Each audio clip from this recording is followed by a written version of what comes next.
I will be passing out hugs to all of you later. Just wait your turn. Good afternoon, everyone. Thank you for joining us today. We introduced two ordinances that will help support small businesses and development in our communities. First, the Department of Business Affairs and Consumer Protection's outdoor patio zoning ordinance for breweries seeks to establish a licensing framework for outdoor patios, helping dozens of breweries in Chicago. Residents and visitors alike love outdoor dining. They particularly love it in Chicago. And restaurant owners love the ability to expand their space. And so this ordinance builds upon the success of our outdoor dining program, expanded earlier this year by allowing the breweries that successfully participated in outdoor dining to apply for and maintain those outdoor patio licenses going forward. This ordinance is a no-brainer because it's not only supported by businesses, it's supported by consumers as well. So I look forward to the passage of this ordinance, enabling breweries and restaurants to expand and continue to bring vibrancy to all of our neighborhoods. Today, we also introduced the Department of Planning and Development's Type 1 permit expediting ordinance. The proposed changes to this ordinance will provide relief for small businesses who face hurdles in the zoning process, reducing the time it takes for the zoning and approval process by approximately 4 months.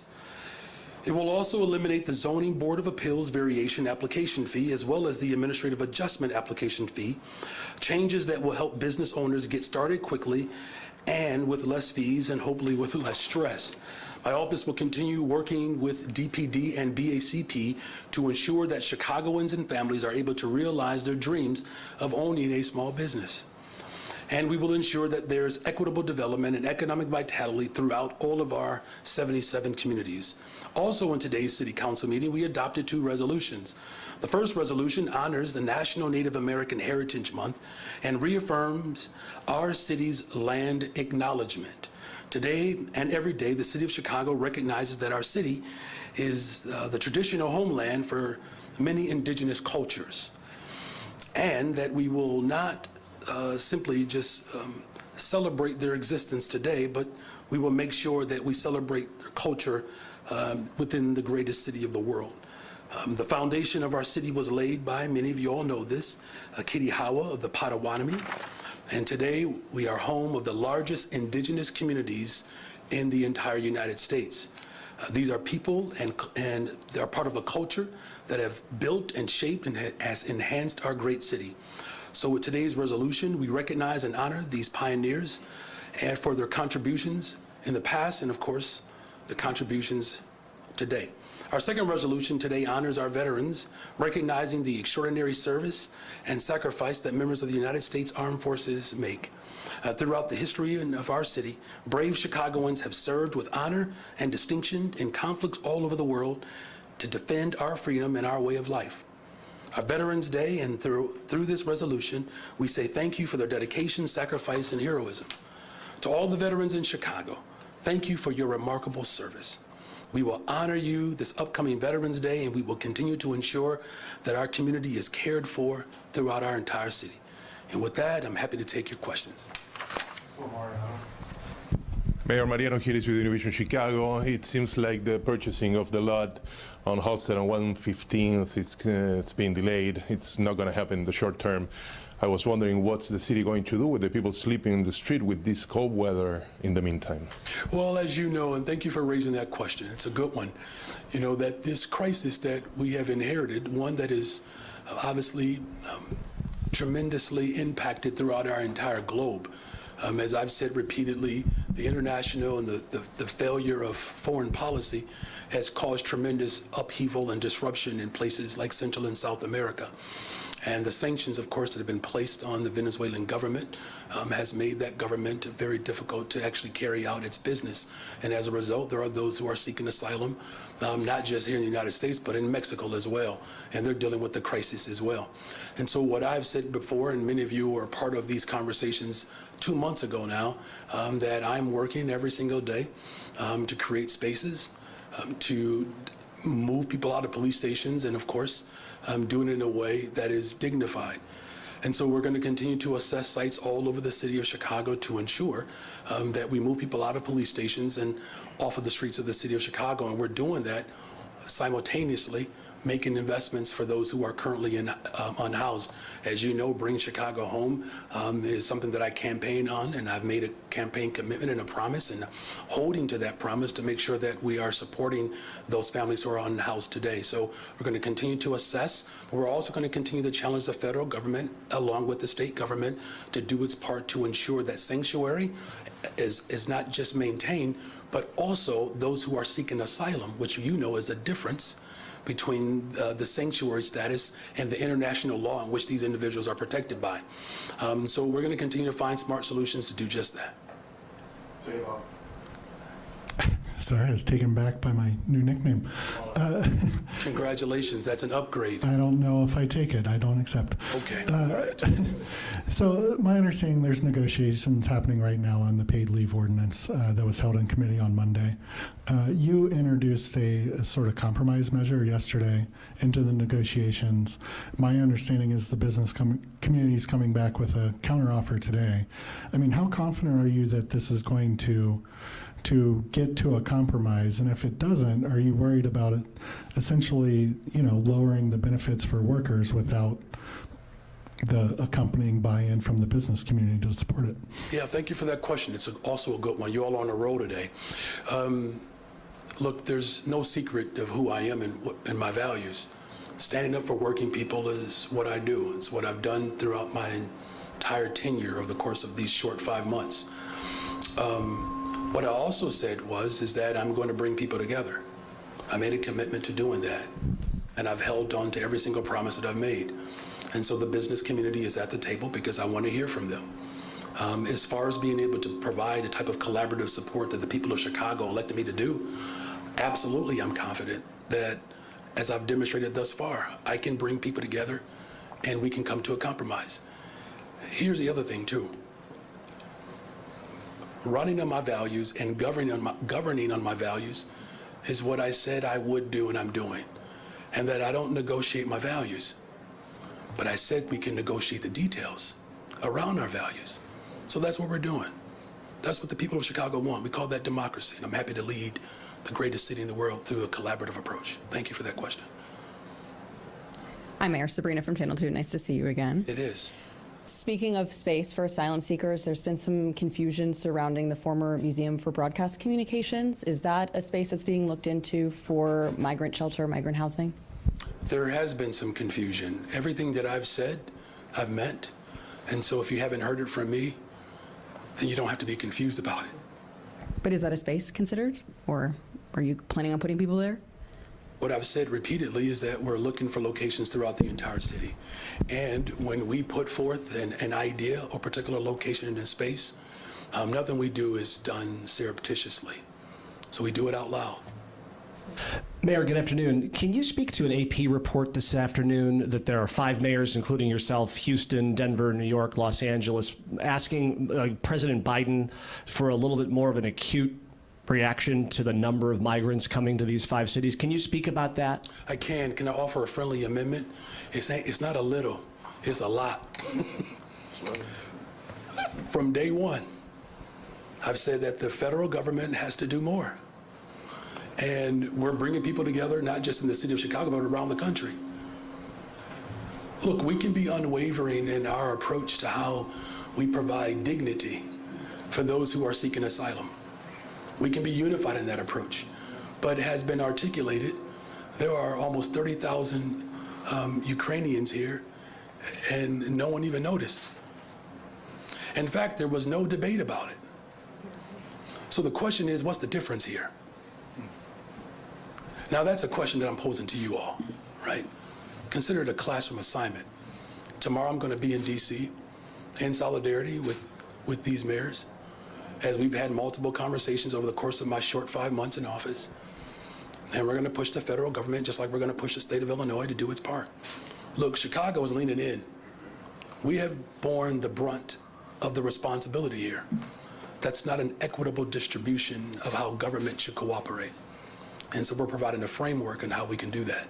Just like the full force of government was in full effect to support Ukrainians, just like the full force of government is on display here in Chicago, we are a model example for the rest of the world. And we'll take that message to DC. Hey, Mayor.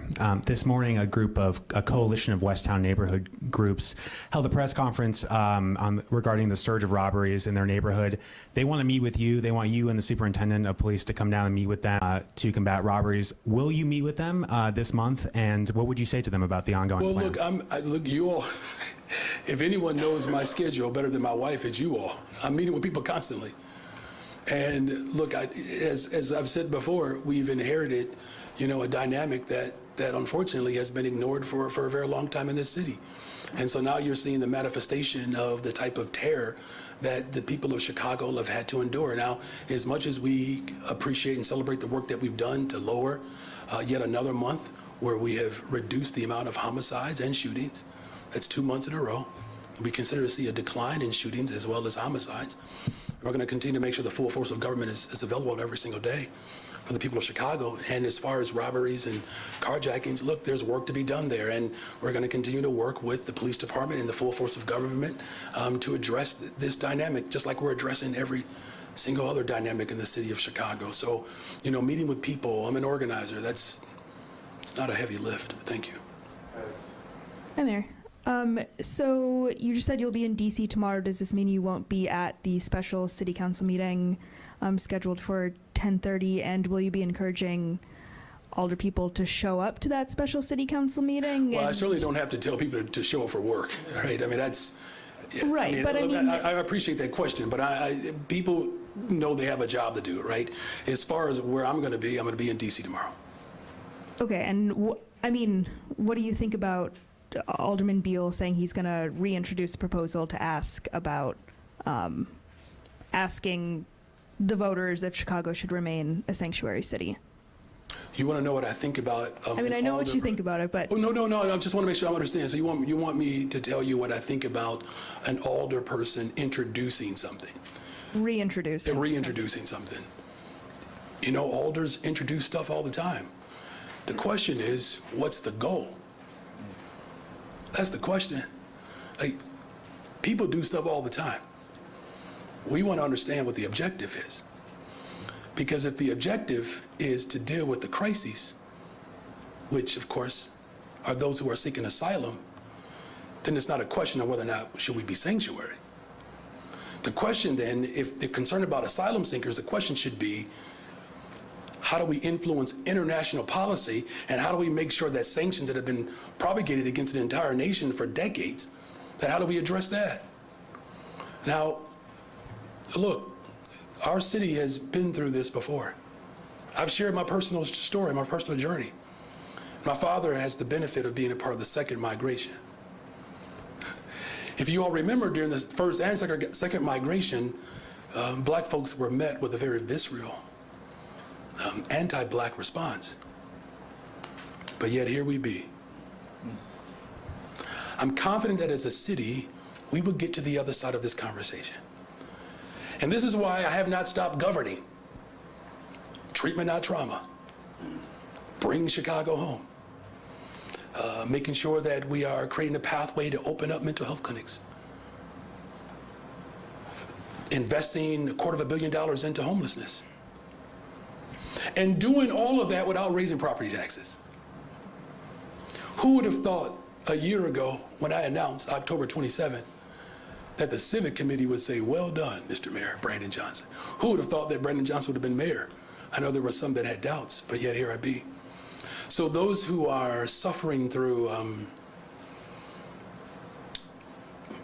a lack of confidence in the will of the people, there's too much of a track record.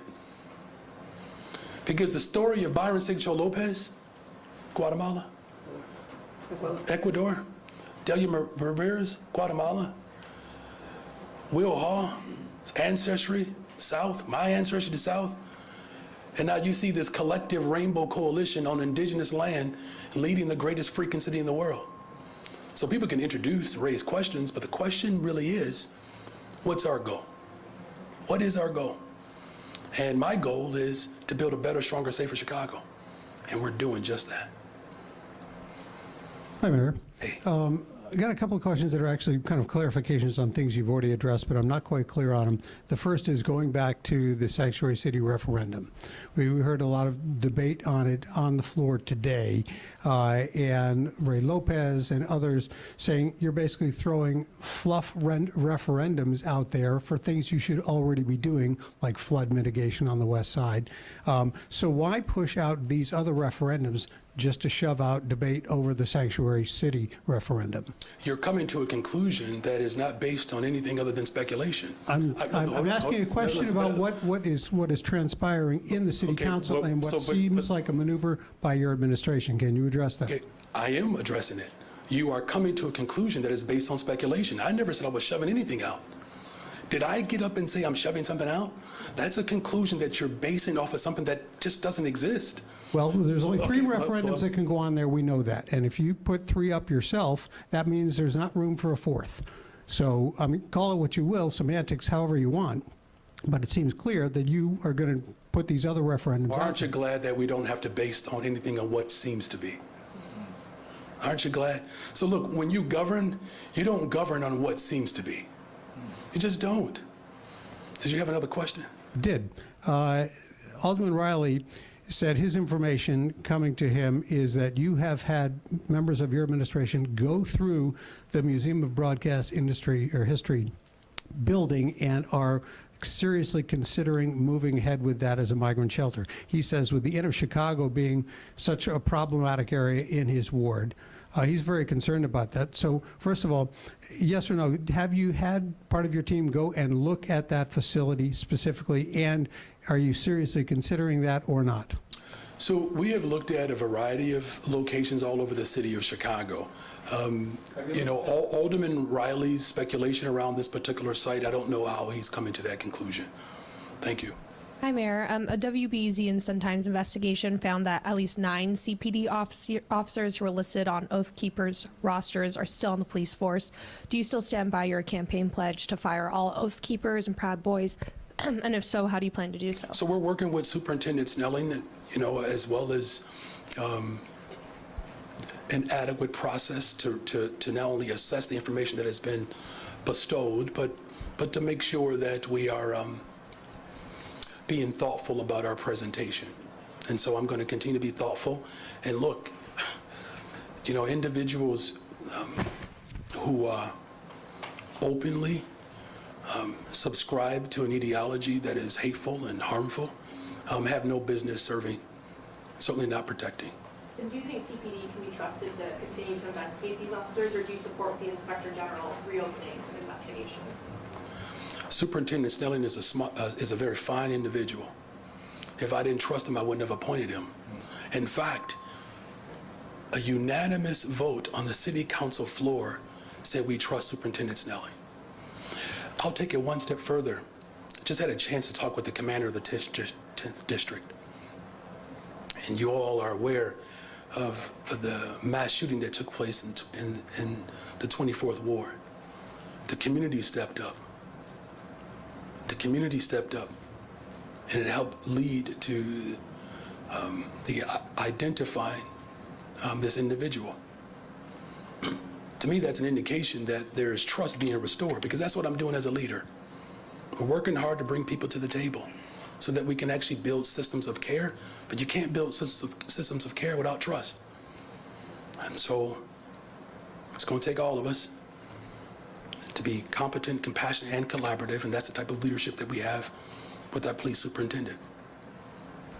Good afternoon, Mayor. What can you say to people in a number of communities who are saying there's a lack of transparency as far as where migrant shelters are going to go? Not so much that they're not told, but that they're not told until after decisions have been made, and that, to quote one of the alders today, that it's too late. Yeah, well, there have been multiple committee meetings on my committee that Andre Vasquez has held. Multiple committee meetings. We have weekly briefings every week. We had a briefing back in September. It was at September 8th, September 9th. All of you reported on it. And so what I said to the alders during the briefing is what I've said to you all, that I'm assessing every single site. Look, we have a national crisis right now, an international crisis, where people are living on floors in police stations. We also have a national crisis where black communities have been ignored across this country. And so all of that I'm absorbing at one time. I'm glad that I was raised in a family of tough people. It's because we can handle it. The good thing about being in Chicago is that under an enormous amount of pressure, we don't flinch. We don't buckle under pressure. And I've asked every single alder, and there are 2 alders that are here. I said, find me a couple of locations. Both of them have worked. In fact, the largest potential site is in Sigcho Lopez's ward, 2,500 people at capacity. People are doing their homework. Now, I don't assign homework all the time. I'm not that type of instructor. But when I do assign it, I do expect folks to do something. And what I also said was, and remember, because you all reported on it, that we're going to set up base camps, and we're going to assess sites all over the city. No one is caught off guard or by surprise. No one. And as we continue to assess, there are individuals, of course, that wished we had more time. But we live in Chicago. We got to get people out of police stations. People cannot sleep outside. They can't be on the floors at airports. So we're going to continue to deliver the message emphatically and transparently. In fact, I think this came up earlier about favored staffing. I told you all it was a bad contract. That's why I renegotiated 3 times. Remember the $51 million that we appropriated? I told you all that $47 million was going to our staffing. And I said, that's a jacked up deal.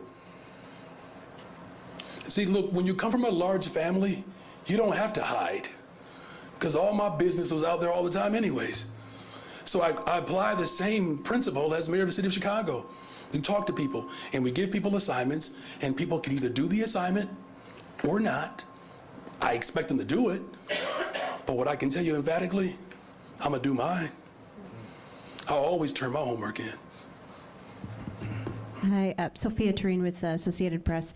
Another question about that letter that was sent to President Biden today. So it was, you and 4 other mayors, and some of those cities have been sending migrants to Chicago, namely Denver. I know your predecessor was angry about that and sent a letter to the governor of Colorado. Have you had communications with those other mayors asking them to stop that practice?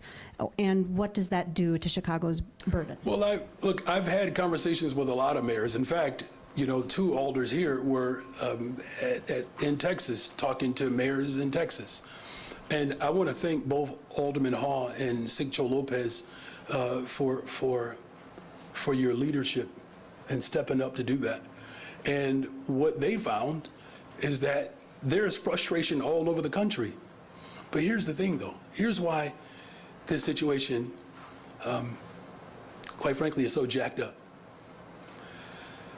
For some of these bordering mayors, they're moving 500,000 people through their respective cities annually, thousands a week.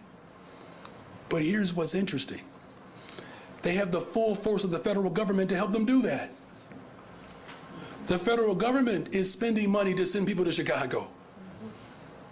I'm not going to pit mayors against one another. Now, look, we're coming together tomorrow, because that's what I do. I bring people together. And we're going to be in D.C. together.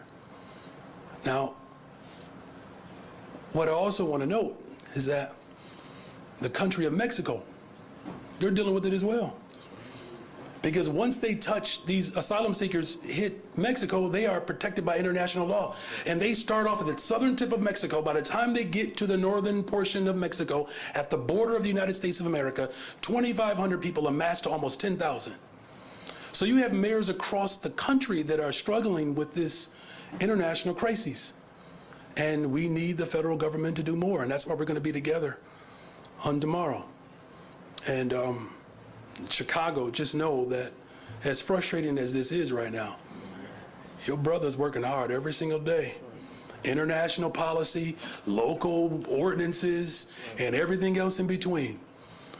I've only missed a couple of soccer games this year so far, so my kids will be voting for me as Dad of the Year once again. Thank you. Hi, Mayor. Could you give us an idea of what is actually next for 115th and Halsted after today's delay? Can or will a potential base camp move forward there without council authorization of the actual land sale? So we're going to continue to work with alders because here's the thing. The land sale, just want to make sure I provide some context, is for the future development of Morgan Park.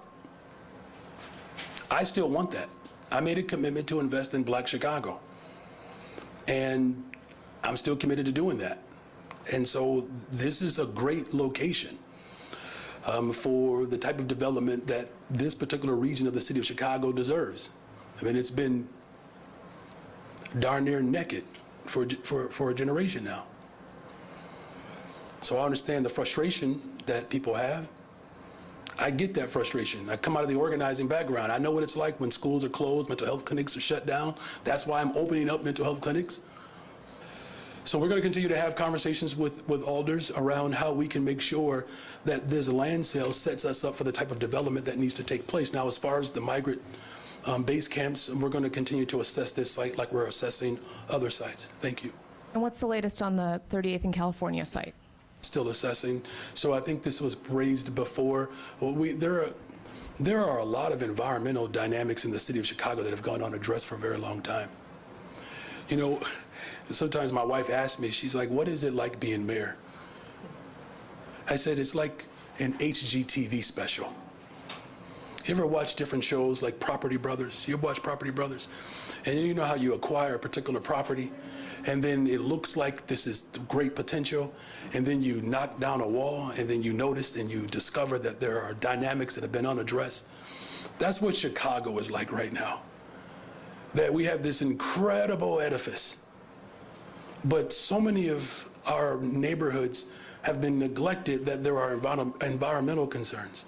And so I have to do my due diligence to make sure that the environmental space is palatable for such a site to exist. Thank you for that question, though. Good afternoon, Mayor. Hey. You said in September that you had a goal of moving all migrants out of police stations by winter. Now that winter is on our doorstep, do you think you might have underestimated how difficult that feat would be? And what do you think the biggest hurdle has been? Yeah, that's a fair question. Thank you, Alice, for that.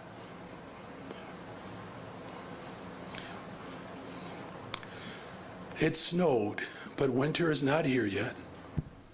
And so my goal is still to make sure that we have base camps before winter. As far as the hurdle, look, the federal government and the state have to do more.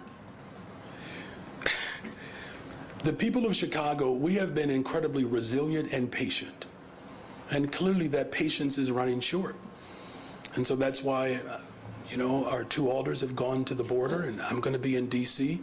And look, I'm grateful that President Biden has eased the sanctions. Remember when I brought that to you all too? So I'm glad that he's listening. And we need more. And so there are some dynamics in the city, as I said before, because we've been neglected for so long. The environmental concerns that we have, and our Deputy Mayor Beatrice Ponce de Leon can attest to this, that the brick and mortar that has been neglected for so long. Some of the closed schools we've assessed, right, Beatrice? Some of them will require $12 to $15 million just to get them restored. What we do with them, I mean, we could still have substantive conversations about that. But just like we said a decade ago that it was a bad idea to do it, now I inherited what we said would happen a decade ago. So there are a variety of hurdles, but you know, we're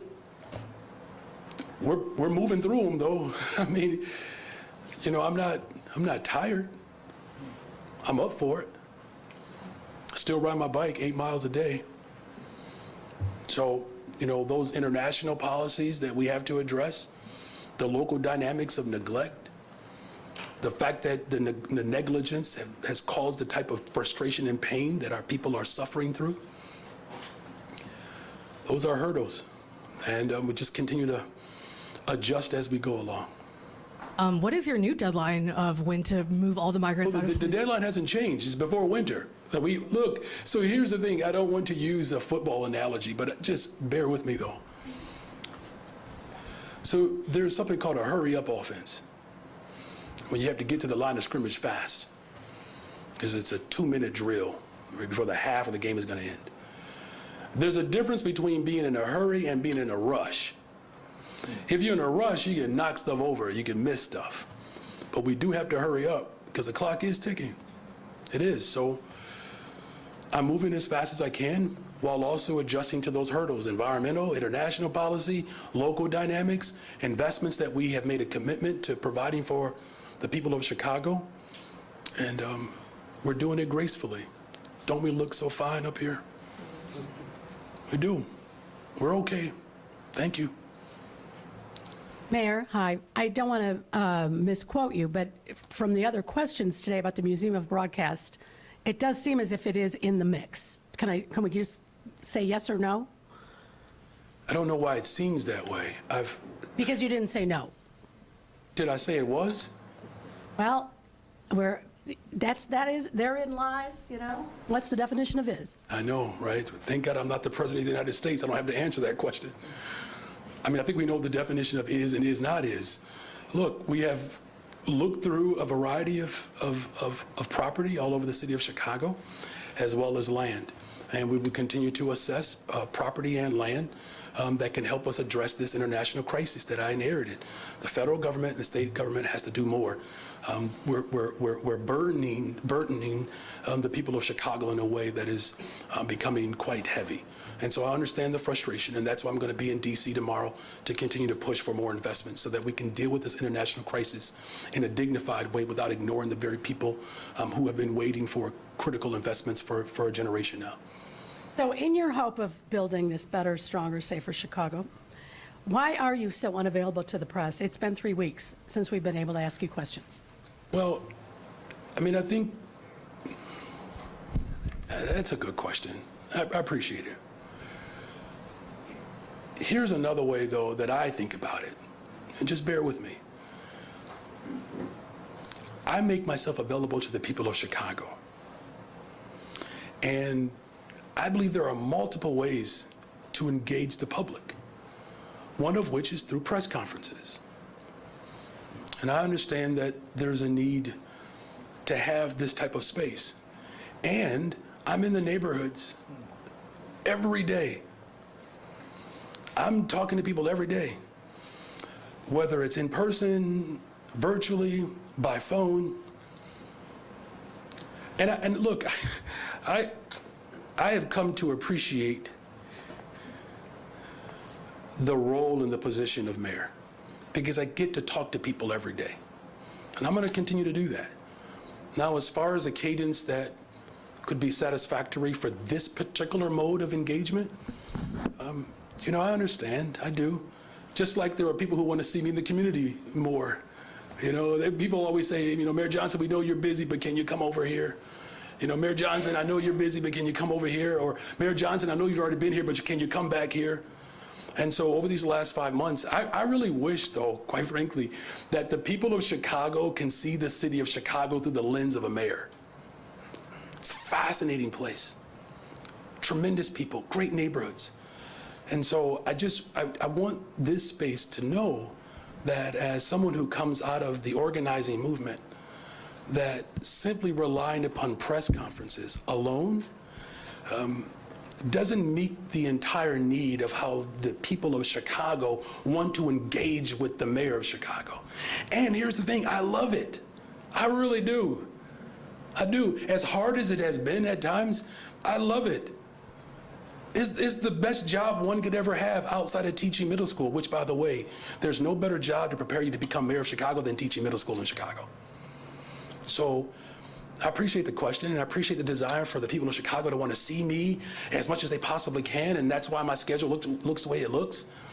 And I'm going to continue to do that. I want to touch point with people every single day because that's who I am as mayor. To be accessible, to be available. Think about it, you all. I go from teaching middle school to an organizer to becoming mayor of Chicago with no political lineage. It is one of the most improbable dynamics probably we've seen in a generation. And so I say that with a great deal of humility. But I do recognize that the people of Chicago deserve to see their mayor in the neighborhoods, and that's why I'm in the neighborhoods. Hi, Mayor. I guess I'm back in cleanup today. The Inspector General's report identified an officer who made threats to kill a former romantic partner and their family, but the police department declined to fire that officer despite the Inspector General's recommendation. Will you ask Superintendent Larry Snelling to take another look at that case? And should the department take a stronger approach to officers who are accused of domestic violence and threats against intimate partners? I really appreciate that question. You know, let me just acknowledge, first of all, that, you know, maintaining and growing community trust with the police department in the neighborhood, we have to do that. And in instances like this, it disrupts that potential. And we have to take a look at all of these different, all of these threats, as well as the toll and the stress that our police officers are enduring every single day. Look, I'm not making excuses for bad behavior. And so we have to take a closer look at these threats, absolutely, because we have to maintain and build and grow community trust. And in some communities, we just have to create trust because it doesn't even exist. You know, and, you know, I just want to note, this is why, you know, we need treatment and not trauma. We do, for everybody, because we're all impacted by it. And I'm going to continue to make sure that we push to ensure that the sanctity of life is protected and maintained. Are there other questions here? All right, well done today, you all. Sorry for being so late. Thanks for being so patient with me. Thank you all.